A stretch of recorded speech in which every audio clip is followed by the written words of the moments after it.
Alors Nicolas Sarkozy serait-il victime d'une injustice? On voit ça avec vous, Thibault Mullier. Bonsoir, vous êtes maître de conférence en droit public à l'université Paris-Nanterre. Est-ce que juridiquement, cette condamnation vous paraît justifiée? C'est la peine que l'on reçoit généralement en cas d'association de malfaiteurs? Ah, alors, est-ce que c'est justifié? En tous les cas, la qualification pénale ayant été retenue sur l'association de malfaiteurs, et que, l'association de malfaiteurs, c'est l'idée qu'on est en train de préparer la commission d'un autre délit ou d'un autre crime. Là, en l'occurrence, c'était la possibilité de réaliser un autre délit et la loi, hein, c'est inscrit dans le code pénal à l'article 450-1, eh bien, dispose que on risque jusqu'à 5 ans de peine d'emprisonnement. Ça n'a pas ce qui a été requis par le parquet, hein, qui requérait 7 ans d'emprisonnement, mais pour 4 chefs d'accusation. Là, il a été condamné sur un chef d'accusation, l'association de malfaiteurs, et pour 5 ans, donc le maximum qui était prévu par la loi. Mais c'est à la disposition du juge et à l'appréciation du juge. Et quand on commence à lire le jugement, hein, parce que c'est un jugement de 400 pages et on a vu dans le champ médiatique et dans le champ politique depuis hier beaucoup de commentaires d'une décision que les gens n'ont pas lue, hein. 400 pages, ça prend un certain temps à être lu, même par des sachants du droit. Alors quand on n'est pas sachant, c'est encore pire. Eh bien, on constate qu'il y a une argumentation pour justifier, eh bien, que le juge, enfin la formation de jugement, eh bien, soit allée jusqu'au maximum de la peine possible. Mais est-ce que ce jugement, il vous paraît sévère au regard des fonctions qu'il a occupées, ou justement c'est parce qu'il a occupé ces fonctions qu'il il bénéficie d'un jugement plus sévère? Euh, c'est difficile de vous répondre de manière, enfin, dans un sens comme dans l'autre. Il y a un premier élément à garder en tête, c'est que Nicolas Sarkozy a beau avoir été président de la République et plusieurs fois ministre, et notamment ministre de l'Intérieur, cette particularité, enfin ces particularismes plutôt, eh bien, n'empêche pas que Nicolas Sarkozy est un justiciable comme les autres. Et par voie de conséquence, eh bien, il est tenu, enfin, il doit, la juridiction, quand elle juge, eh bien, elle doit prendre en considération le fait qu'il y a un principe d'égalité de traitement devant la loi. Et ça n'y déroge pas parce qu'il s'appellerait Monsieur Nicolas Sarkozy. Ce qui fait que par voie de conséquence, eh bien, dans le cadre de la qualification d'une infraction, là en l'occurrence l'association de malfaiteurs, eh bien, le juge a à sa disposition jusqu'à 5 ans et donc il peut l'utiliser. Mais quand on lit les passages qu'il concerne sur sa condamnation dans le jugement, on constate qu'effectivement, ce n'est pas Nicolas Sarkozy en soi qui est visé en tant que personne, c'est les fonctions qu'il a pu occuper ou enfin, qu'il a pu occuper au moment de la commission des faits, mais surtout après, quand il est devenu président de la République, qui constituent, eh bien, des éléments qui, eh bien, sont d'une telle gravité, hein, nous dit le jugement, que, eh bien, il y a une rupture de confiance, si je puis dire, de la part des agissements de Nicolas Sarkozy par rapport, eh bien, à la population, enfin au peuple, si je puis dire, en employant des mots un peu conceptuels. Et ce qui fait que, eh bien, la formation de jugement a estimé que cette peine était aussi justifiée par le fait que Nicolas Sarkozy a exercé des fonctions qui sont particulières. Mais ça ne remet pas en cause le fait qu'il est injusticiable comme les autres, et donc au nom du principe d'égalité de traitement devant la loi, eh bien, il est susceptible d'être puni des mêmes peines que tout un chacun.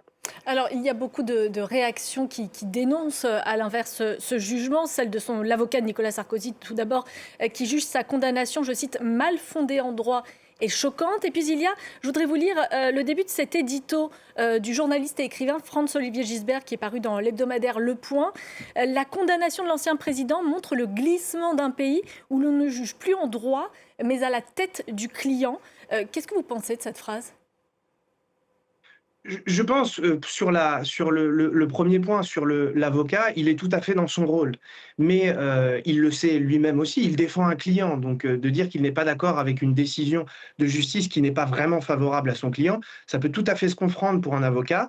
Et il existe en France un double degré de juridiction, c'est-à-dire que par la voie de l'appel, il va être jugé en fait et en droit totalement, et donc il aura des moyens, devant une nouvelle formation de jugement, eh bien, de faire valoir, sa situation et peut-être de ne plus du tout avoir la même conclusion, hein, ni même la même condamnation.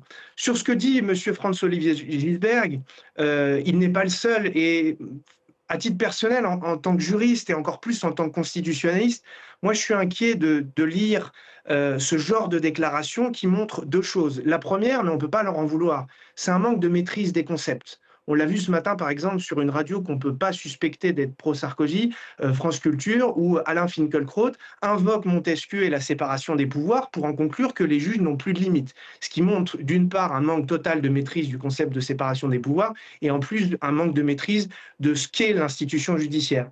Mais sur ce que dit Franz-Olivier Gilberg, c'est cette croyance que les juges, quand ils statuent, ils seraient ce qu'on appelle la bouche de la loi. Ça vient de Montesquieu. Mais en fait, c'est quelque chose, c'est une vue de l'esprit, d'ailleurs un peu franco-française, mais qui est complètement erronée. Un juge, en réalité, comme tout à chacun, sauf que le juge, lui, il doit rendre la justice, il doit statuer sur est-ce que la loi est bien appliquée ou pas. Eh bien, un juge, quand il a un texte de loi ou un texte réglementaire, là, en l'occurrence, un texte de loi, il va interpréter. Il va interpréter le contenu de cette loi et il va interpréter le contenu de cette loi par rapport à la situation factuelle et prendre en considération des éléments assez particuliers, notamment la qualité de M. Sarkozy et de ses anciennes fonctions publiques électives et non électives. Et de fait, eh bien, il y a une marge d'interprétation dans ce que fait un juge. Et le juge interprète eh bien, la situation de telle façon que, eh bien, il peut tirer une condamnation. Mais il n'y a rien de choquant. En fait, c'est une opération intellectuelle, l'interprétation qui est très courante et pour tous les types de jugements et pour tous les cas. En fait, on passe notre temps à dire à nos étudiants en faculté de droit qu'on fait une interprétation. Sauf qu'un juge, quand il interprète, ça produit des effets juridiques et notamment la possibilité, comme le cas en l'espèce, d'une sanction et d'une sanction qui ne va pas dans le sens d'une certaine partie du champ politique et manifestement du champ médiatique. Mais c'est inquiétant parce que ça remet en cause le fonctionnement même de la justice. Je ne dis pas qu'elle est parfaite. Je ne dis pas que la justice n'a pas elle-même un regard sur la propre institution et sur la légitimité qu'elle dégage et l'acceptabilité sociale qu'elle dégage. Elle est très vigilante là-dessus. Il ne faut pas être naïf. Mais néanmoins, tenir de tels propos, glisser sur une sémantique en plus qui montre un manque total de maîtrise des concepts, démocrature, glissement illibéral, c'est vraiment montrer à quel point on ne respecte pas eh bien, le savoir scientifique et en réalité la littérature des collègues universitaires qui travaillent sérieusement sur cette question. Eh bien, si on lisait un peu plus ces travaux-là, eh bien, ces journalistes, sans doute, eh bien, auraient un propos beaucoup plus mesuré. Ça n'empêche pas qu'il a des droits de justiciable, il peut faire appel et peut-être qu'à l'issue du procès en appel, eh bien, M. Nicolas Sarkozy aura bénéficiera d'une conclusion tout à fait différente de la première. C'est tout l'intérêt d'un État de droit et d'un double degré de juridiction. Et on devrait se satisfaire que dans notre pays, on ait ces voies de recours-là. À propos d'état de droit, justement, comment vous expliquez que la France soit l'un des pays européens où il y a le plus grand nombre d'anciens dirigeants condamnés en justice? Est-ce que c'est le signe, justement, d'un État, d'une démocratie, d'une justice exemplaire? Justice exemplaire, honnêtement, c'est pas à moi de répondre parce que, en tant que juriste, moi, je vous dirais plutôt que en matière de loi, par exemple, sur la probité, la France n'est pas du tout un modèle. Alors qu'il y ait des condamnations, ça montre que, eh bien, le dispositif législatif est assez efficace et que quand il y a des infractions, hein, eh bien, et qu'un juge se prononce dessus ou des juges se prononcent dessus, eh bien, il y a une efficacité de la loi, c'est-à-dire qu'elle est appliquée et qu'en cas de violation, elle produit une sanction, eh bien, on peut plutôt s'en satisfaire. Mais on est un pays qui est, par rapport à d'autres standards européens, assez en retard, par exemple, sur les lois en matière de transparence et de probité des élus. Donc, il n'y a rien de quelque chose d'une autosatisfaction française dont il faudrait se satisfaire, c'est le cas de le dire. En revanche, ça montre une chose, ce nombre de condamnations.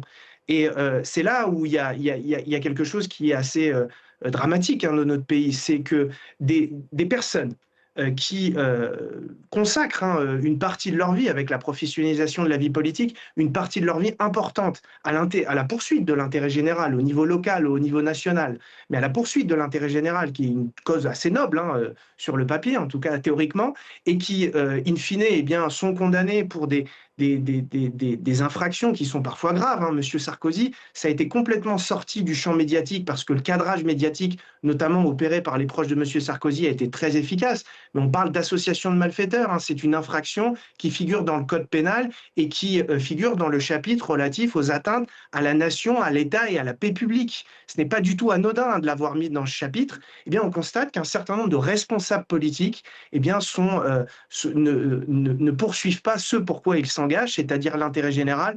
Et c'est tout à fait navrant, eh bien, de constater que quantitativement, eh bien, il y a un nombre qui n'est non négligeable, mais c'est tout à fait satisfaisant avec les voies de droit, avec les droits des justiciables, en ayant connaissance que la justice n'est pas parfaite, et c'est bien pour ça qu'il y a une collégialité, des voies de recours, etc.